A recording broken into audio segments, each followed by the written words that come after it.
হরে কৃষ্ণ। আমি এখন এক শ্রীকৃষ্ণের পরম ভক্তের কথা এখানে বলছি। তিনি হচ্ছেন মহাভারতের বিদুরজি। এখন প্রশ্ন যে বিদুরজি কে ছিলেন? বিদুরজি হলেন দাসীপুত্র। দাসীর গর্ভে ব্যাসদেবের ঔরসে দাসীর গর্ভে জন্ম হয়েছিল। তা বিদুরজি তার আগের জন্মে ছিলেন ধর্মরাজ বা যমরাজ। মান্ডব ঋষির অভিশাপে তিনি দাসীর গর্ভে জন্ম নিয়েছিলেন।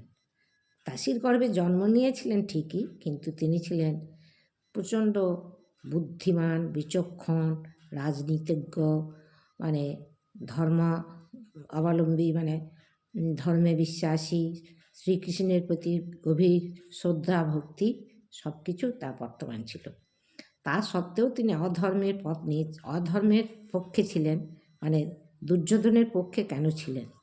তার কারণ হচ্ছে যে যখন ধৃতরাষ্ট্র তো অন্ধ ছিলেন, সে রাজ্য চালাতে পারত না। তো ওই যে দ্রোণাচার্য রাজ্য চালাইতেন, আর উনি সেনাপতি রূপে বিদুর রাজ্য চালাইতেন।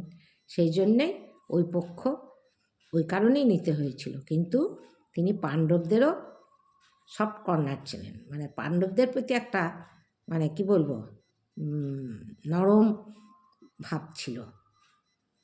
তা সেটা ভিতরে ছিল, কেউ কেউ বুঝতেও পারত। কিন্তু বিদুর হচ্ছে একজন বিচক্ষণ চরিত্র মহাভারতে, আর হচ্ছেন পরম ভক্ত, ভগবান শ্রীকৃষ্ণের পরম ভক্ত। তাই যখন দুর্যোধন প্রচুর আয়োজন করেছিল, যখন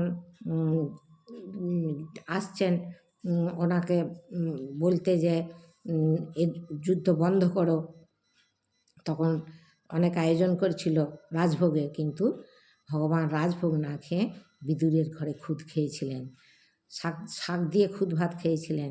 এটা আমরা মহাভারতে পড়েছি, এবং এটা খুবই মানে দৃষ্টান্তমূলক একটা কাহিনী।